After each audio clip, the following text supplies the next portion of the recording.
On February the 1st of 2021, the military of Myanmar led by Commander Min Aung Hlaing announced a one-year national state of emergency. This followed the forced detainment of the Nobel Peace Prize winning state counsellor Aung San Suu Kyi, President Win Myint, and over 140 activists and government officials. The officially stated purpose of the national emergency is to address allegations that the election in November of 2020 was illegitimate due to widespread voter fraud. Her party won re-election by a landslide. The army immediately began to allege voter fraud, without offering any proof. In response, a civil disobedience movement powered especially by celebrities and young people of Myanmar using social media has ensued. Every day since the coup has been chaotic. Citizens are lining the streets to strike pots and pans in unison as a symbolic act to drive away evil. Drivers are honking horns in protest while pedestrians chant for democracy and justice. Millions of health, administrative, educational, rail, banking and factory workers have gone on strike. Nothing will happen if my salary is cut, but if we stay under the control of a military dictatorship, we will become their slaves. A nationwide boycott against military-linked telecoms, beer, coffee, tobacco and tea brands is in full force. The three-finger salute, a symbol of defiance against a tyrannical government as portrayed in the popular Hunger Games book and film series, has been widely adopted by protesters. Netizens around the world have formed an online democratic solidarity movement in support of Myanmar with the help of the Milk Tea Alliance. And 10 civil armed groups have ended talks with the military in order to unite and declare support for the civil disobedience movement. In the face of dissent, the military has imposed a vast array of tactics to attempt to suppress the uprising. Authorities have shut down news stations such as the Democratic Voice of Burma, Mazima TV, CNN, NHK, and the BBC, as well as access to the websites of the New York Times, Wall Street Journal, The Economist, Reuters, and the Associated Press. Facebook and other social media platforms have been blocked, alongside multi-day nationwide internet outages. The military has imposed martial law across multiple cities with curfews and internet outages between 8 p.m. and 4 a.m. Public speeches and gatherings of more than 5 people were made illegal. Despite the threat of being shot or getting arrested, there is no sign of becoming less intense and even drawing more people out there.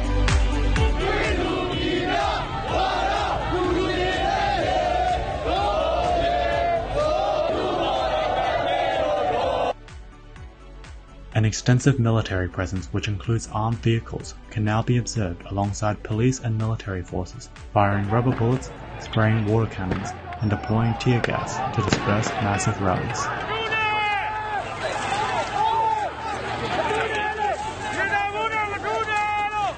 On the 8th, the mayor of Mandalay was arrested along with hundreds of demonstrators. On the 9th, scores of civilians were injured and a woman was pronounced as brain dead after a shooting. On the 20th, 2 protesters were killed in another crackdown in Mandalay. Arrest warrants have been issued against dozens of high-profile activists and celebrities. And according to the Assistant Association for Political Prisoners, almost 600 individuals have been arrested in the first 3 weeks after the coup. The economic and political impact of the military coup are set to completely halt the trajectory of the nation's prospects. The stock market in Yangon, Myanmar suspended trading on the 1st. Thailand's largest estate developer, Amata, halted a $1 billion development project, which has caused the real estate market to crash with prices dropping almost 100%. Japanese brewery company Kirin has ended a $2 billion joint venture with military-owned operations. Suzuki Motors has halted all of its operations in Myanmar. Big investors have sold their stakes in a military-linked tobacco company. A French oil multinational has expressed concerns along with a long list of countries around the world. More than 10 countries have outright condemned the coup. The UK and Canada have already imposed sanctions, and the US is threatening sanctions which will include the freezing of over $1 billion worth of assets being held in the US. The UN Security Council made efforts to condemn the coup, but were ultimately blocked by China. The ramifications of the military's actions are absolutely catastrophic for the people of Myanmar. In the past decade, Myanmar was consistently ranked among the top 15 fastest developing nations of the world. So why now, with so much to lose, did the military take such drastic and devastating action? Many reports attribute this to simple military pride and embarrassment after having lost the election so dreadfully, and a fear that the civil democracy could eventually overrun the military. But the military stands to lose billions, and the constitution was written by the military and written in a way that ensures its absolute protection. Hey guys, just a reminder to like the video and subscribe to the channel. We put a lot of work into these videos, so if you want to see more stuff like this, please like and subscribe to support us. In order to understand what really led to this coup, we need to start with a bit of history. The British colonized Myanmar in 1824, and it was made a province of India in 1886. In 1947, Aung San, the leader of a major political movement in Myanmar and the father of the iconic Aung San Suu Kyi, negotiated Myanmar's independence. Many consider him as the father of the nation. Aung San was assassinated later that year, which eventually led to his colleague, U Nu, becoming Myanmar's first democratically elected prime minister in 1948. But U Nu's tenure was marked by civil wars between different ethnic and political groups. Power shifted democratically from U Nu to Ba Sui, to U Nu, to Ne Win, and when U Nu was re-elected in 1962, Ne Win launched a coup, and the country's decline under military leadership began. The democratic constitution was suspended. All opposition were banned, the press was muzzled, and the country was closed off to the world. Ne Win then started the Burma Socialist Program Party. In 1985, the Socialist Party, without warning or compensation, demonetized all 50 and 100 Kyat notes. Then in 1987, they demonetized all 25, 35, and 75 Kyat notes. This effectively wiped out 75% of the country's currency and led to the 8888 riots, which occurred on August the 8th of 1988. During this riot, Aung San Suu Kyi emerged as a national icon and a driving force for democracy. The military launched another coup, this time against the Socialist Party, killing over 3,000 people. They overthrew the incumbent party and started a new party entitled the State Law and Order Restoration Council, or SLORC for short. The SLORC promised democratic elections, but when Suu Kyi's National League for Democracy won with an 81% landslide, the SLORC refused to hand over power. Aung San Suu Kyi was placed under house arrest in 1989, where she would remain until 2010. During this time, she was awarded the Nobel Peace Prize in 1991 for her work towards democracy. The 1990s saw many insurgencies in Myanmar. The SLORC was able to negotiate ceasefire agreements with these insurgencies, but the SLORC needed money in order to uphold these agreements and maintain power. In order to maintain power, they needed to sell their natural resources to other countries, but most other countries had placed very hefty sanctions on them after the 1988 massacre. So in 1993, in an effort to alleviate their sanctions, the SLORC began drafting a constitution that would prepare the country for eventual democracy. But this was seen as a ploy by the SLORC to preserve power, which caused the NLD to walk out of the process. The military completed the Constitution of Myanmar in 2008 without any input from civilians. The Constitution ensures that the military would have independence from the civil government, and it permanently reserves 25% of parliament seats to the military.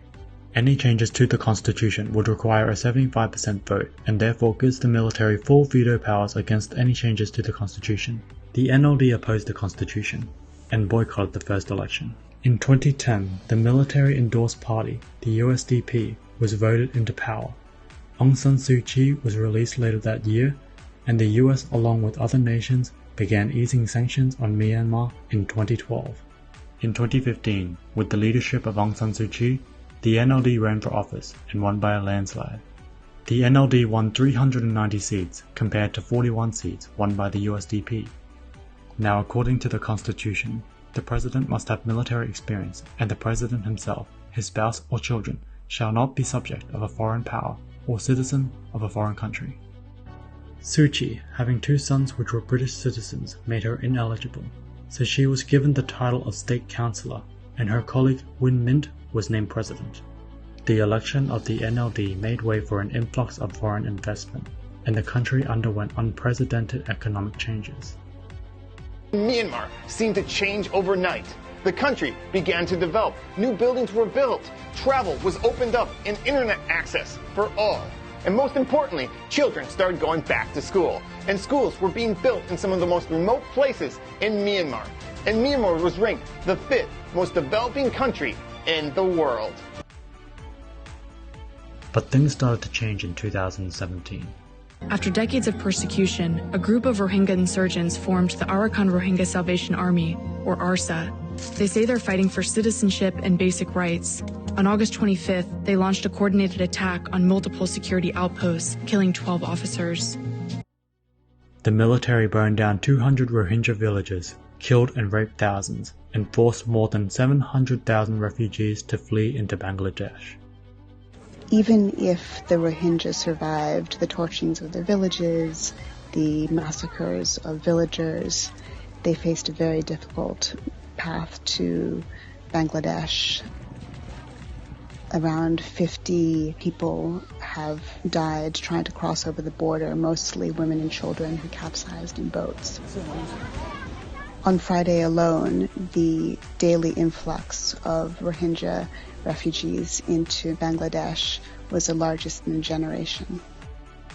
Suu Kyi stood at the podium of the International Court of Justice, and in the most controversial speech of her career, she defended the military's actions against the Rohingya Muslims.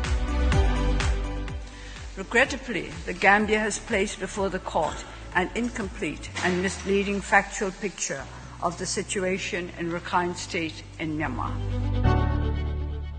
Her motives for doing so are still very highly contested, and many of the awards she received for her humanitarian acts were revoked.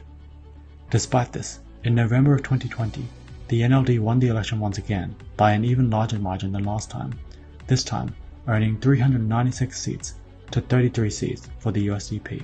The USDP did not accept the result, and the military backed their allegations of fraud. Myanmar's Union Election Commission dismissed the allegations and re-endorsed the results. Then in February of 2021, the military launched a coup, detained Suu Kyi, and handed the power to Commander-in-Chief Min Aung Hlaing. On the face of it, the allegations appear absurd. The election wasn't remotely close. The NLD won the previous election by a similar margin, and Suu Kyi is an international Nobel Prize winning icon. Additionally, the military stands to lose billions in foreign investment, and whether or not the NLD is in power or not, the military is fully protected by the Constitution anyway. So, why? Now that we understand more about the political atmosphere and the recent events that have occurred in Myanmar, we need to drill into this man, Min Aung Hlaing. Hlaing was appointed to the position of Commander-in-Chief of the military in 2011. In 2017, he was the man responsible for the Rohingya atrocities.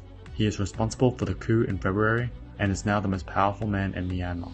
Before the coup, many had called for the prosecution of the commander in regards to the Rohingya atrocities. But for as long as Hlaing was in power, it was very difficult to convict him. And here lies the issue for Hlaing. The Defense Services Act imposes a mandatory retirement age of 65 for the Armed Forces Commander-in-Chief, an age that Hlaing will reach in July of 2021. To make things worse for Hlaing, Section 342 of the Constitution cites that the President shall appoint the Commander-in-Chief of the Defense Services with the proposal and approval of the National Defense Security Council. With Hlaing being forced out of power in July and the power to appoint the new Commander-in-Chief in the hands of the NLD, there's a very serious chance that the new Commander-in-Chief and the President might not be particularly protective of Hlaing. Hlaing and his family preside over two major business conglomerates in Myanmar. Being stripped of his power and protection would put him and his family's business interests at risk of investigation. Additionally, he would likely be tried and charged on an international stage and sent to prison for life. Knowing this, it becomes clear that the outcome of the 2020 election is insurmountably important to Hlaing. He was confident that his party would win, especially with Suu Kyi's fall from grace on the international stage, but they were humiliated.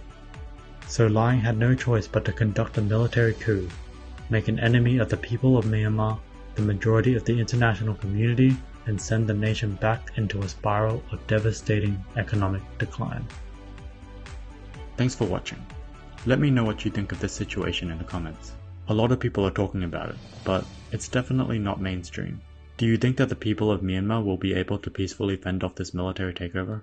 And if so, what would that even look like? Also, we're a new channel, so please like and subscribe to support us.